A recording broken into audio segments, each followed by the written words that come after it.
Hello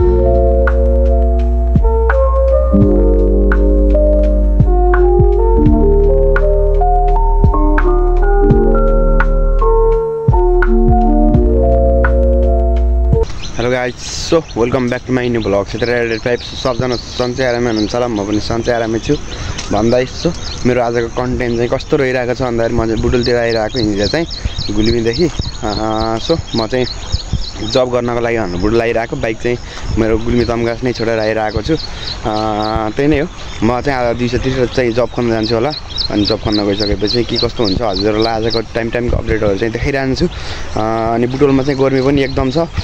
राति पानी परेको कारणले चाहिँ अहिले चाहिँ हल्का चिसो भएर चाहिँ त्यस्तो गर्मी चाहिँ छैन हैन, शीतल नै छ। सो त्यही नै हो। अब भ्लगलाई एन्डसम्म हेर्दै गएर फुल सपोर्ट गर्दै जानु होला, माया गर्दै जानु होला, त्यही नै भन्न चाहन्छु। म चाहिँ अहिले सानमाको रुममा छु हैन, तल। अहिले एकछिनपछि चाहिँ माथि जान्छु, म केटाहरूसँग भेट हुन्छु अनि त्यहाँ जबको बारेमा कुरा गर्छु। अनि के हुन्छ आज जबको बारेमा कुरा गरिसकेपछि चाहिँ आज र भोलिमा जब खोजेर जब पाइयो भने चाहिँ अब म यतै जब लाग्छु बुटोलतिर नै हैन। सो नत्र भने चाहिँ म चाहिँ आज र भोलि बसेर जब खोजेर जब पाइएन भने चाहिँ पर्सि चाहिँ म चाहिँ गुल्मी जान्छु फेरि हैन। सो त्यही नै हो। भिडियोलाई चाहिँ एन्डसम्म हेरेर फुल सपोर्ट गरिदिनु होला, माया गरिदिनु होला, त्यही भन्न चाहन्छु गाइज। अब म चाहिँ अहिले चाहिँ अब सानमाको रुममा जाँदैछु, बाहिर यसो फ्रेस हुन निक्लेको। अब एकछिनपछि रुममा जान्छु अनि रुममा गएर खानासाना खाइसकेपछि चाहिँ म चाहिँ टक्क लाएर माथि केटाहरूसँग भेट हुन जान्छु। अनि भेट हुन गएपछि चाहिँ केटाहरू म चाहिँ जब खोज्न जान्छौँ। अनि जब चाहिँ के कस्तो पाइन्छ हजुरहरूलाई चाहिँ म टाइमको अपडेट दिइरहेको छु। सो त्यही भन्दै म चाहिँ अहिलेलाई बिदा भएको है त एकछिनलाई। अहिले चाहिँ म चाहिँ यसो चोकतिर भन्दै निक्लिरहेको भन्ने अरे हैन। यसो बाहिर निक्ल्यौँ भनेर फ्रेस हुन पनि अब कतिचोटि फ्रेस हुन बाहिर निक्लिने, फेरि घाम लाग्नु लागिरहेको छ। रुममा बस्दै नि दिक्क लाग्छ हैन। सो त्यही भएर चाहिँ म चाहिँ यसो बाहिर निक्लिदिएको। सो भ्लगलाई चाहिँ अब फुल एन्डसम्म हेरेर वाच गरेर के कस्तो हुन्छ त्यो सब बताइदिनु होला, म त्यही नै भन्न चाहन्छु। टक्क अब म चाहिँ यसो यहाँ एकछिन घुम्छु अनि त्यसपछि चाहिँ म चाहिँ फेरि रुममा जान्छु, खाना खान्छु अनि त्यसपछि बल्ल माथि निक्लिन्छु। सो त्यही नै हो। अझै मेरो कुरो चाहिँ फिक्स भइरहेको छैन मैले के गर्ने अब भन्ने कुरो चाहिँ यहाँ बसेर चाहिँ होइन, बुटोलमा बसेर चाहिँ। सो आज चाहिँ अब माथितिर जान्छु अनि जब सब खोज्छु अनि के हुन्छ कस्तो हुन्छ। अब जब पनि फेरि यहाँबाट माथि गोलपारा जानु पऱ्यो भने पनि धेरै टाढा पर्ने भयो क्या। दिनदिनै अब बाइक नल्याइकन आइयो, बाइक नल्याइकन आउँदाखेरि चाहिँ तपाईँको अब दिनदिनै अटोमा गाडीमा छोडेर जाँदा पनि अब 100, 150, 200 रुपियाँ चाहिँ नर्मल खर्च हुने भयो। त्यो हुँदाखेरि चाहिँ अब जब गरेको पैसा 1 रुपियाँ बच्दैन हैन। सो त्यही भएर चाहिँ अब त्यही अनुसार अब के हुन्छ जान्छु अनि राम्रोसँग जब हेर्छु अनि के हो कस्तो छ जबमा अब कमाइहरू यताउता हैन, त्यो पनि बुझ्छु। अब त्यही नै हो। त्यसपछि बल्ल जबमा लाग्ने हो। यस्तो गाइस त्यही नै हो भन्न चाहन्छु। म चाहिँ यस्तो यता साइडतिर अब टक्क हिँडिरहेको। बुटोलमा चाहिँ यस्ता नाली खोलाहरू सानसाना पनि नजिक हुँदो रहेछ। तर यो चाहिँ नआएको छ उस्तै ठुलो पानी आएको बेलामा ठुलो आयो भने चाहिँ यहाँदेखि घर त डुबाउँदै लान्छ होला यार।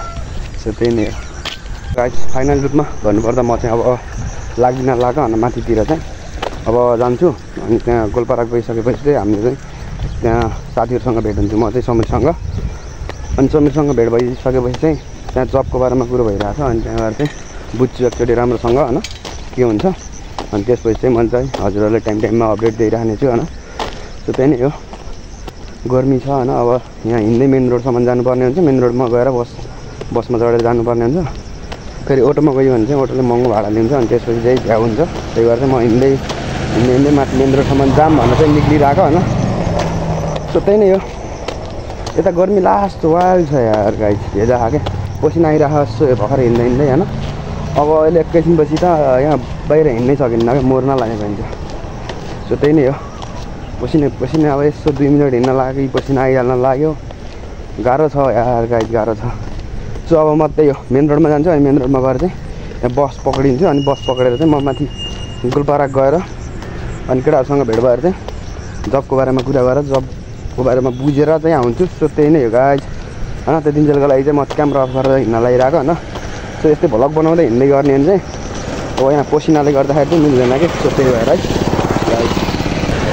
गाइस फाइनली म चाहिँ यता पक्की पुल हिँडेर आइरहेको हैन, गोलपारातिर निक्लिँदैछु हैन। सो गर्मी चाहिँ एकदम बवाल वाल छ के, यस्तो पसिना आइरहेको त्यसभरि हैन। अहिले त पसिना पुछेर नि अलि अगाइरहेको भेजा यार गाइस।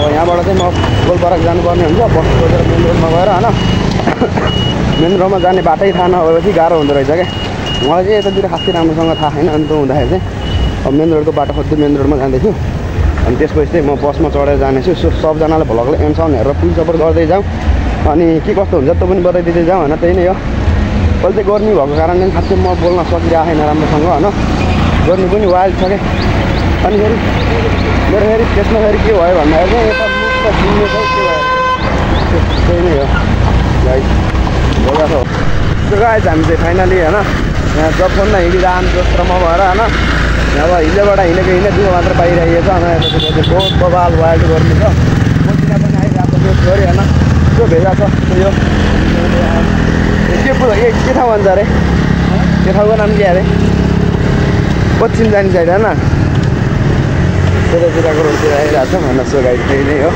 यहाँबाट चाहिँ अगाडि जान्छौँ हामी त्यसपछि चाहिँ फेरि गाउँले जग्गाको बारेमा यस्तो ढङ्गले पानी लुतो उठ्छ लुतो गाउँतिर गएर खेल्न मजा आउँछ एन्डसम्म भेट्दै गएर हाल्नुपर्ने हुन्छ पङ्खा चलाउनु पर्ने हुन्छ सो पङ्खा चल्दैन त्यहाँ घाम भयो सो अब एकैछिन रेस्ट है त गाइज यस्तो आउँदैछ अब केही फेस राम्रो देखिँदैन होला तर सरी अब मान्छेको बोली भयो भने हेरेर सपोर्ट गरिदिनु होला त्यही नै हो है आजको भ्लग चाहिँ खासै लङ भयो होइन गाइज छोटो मिसो चट्टा भराएको त्यही नै हो